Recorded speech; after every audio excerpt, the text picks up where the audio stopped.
میں ایک بند عاصی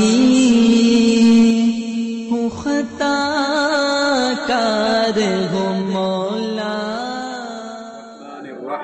بسم اللہ الرحمن الرحیم۔ قال رسول اللہ صلی اللہ علیہ وسلم، قال رسول اللہ صلی اللہ علیہ وسلم، طلب کسب الحلال فریضۃ بعد الفریضۃ۔ پھر پڑھو، قال رسول اللہ صلی اللہ علیہ وسلم، قال رسول اللہ صلی اللہ علیہ وسلم، طلب کسب الحلال فریضۃ بعد الفریضۃ۔ کتنے آسان آسان الفاظ ہے۔ طلب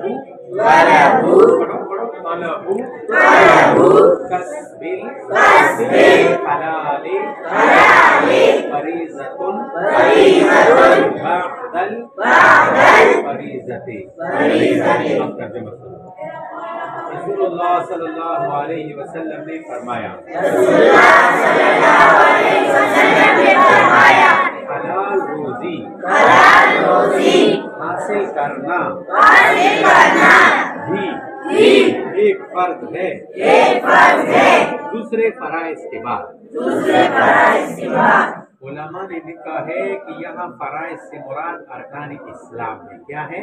ارکان اسلام، نماز، روزہ، زکوٰۃ، حج، توحید وغیرہ۔ تو اس حدیث میں انسان کو کمانے کی اجازت دی ہے، پیسے کمانا، حلال روزی کمانا، مگر ساتھ ساتھ ایک حد مقرر کیا ہے، ایک حد بیان کیا ہے۔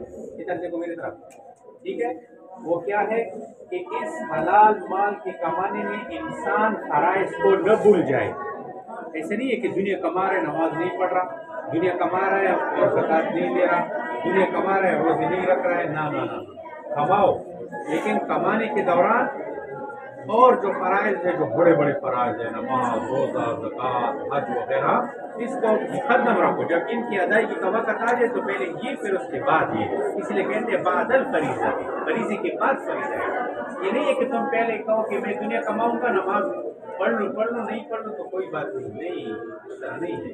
دیکھو حدیث میں کیا لکھا ہے؟ فریضۃ بعد الفریضہ، اس طرح ہے نہیں ہے، فریضے کے بعد فریضہ۔ اب سمجھ آ گئی؟ ہاں۔ اب کوئی آپ کی سناؤ، شاباش، کھڑے ہو جاؤ تم، پڑھو۔ قال رسول اللہ صلی اللہ علیہ وسلم، طلب کسب الحلال فریضۃ بعد الفریضۃ۔ رسول اللہ صلی اللہ علیہ وسلم نے فرمایا، حلال روزی حاصل کرنا بھی ایک فرض ہے دوسرے فرائض کے بعد۔ مجاہد کو دے دو۔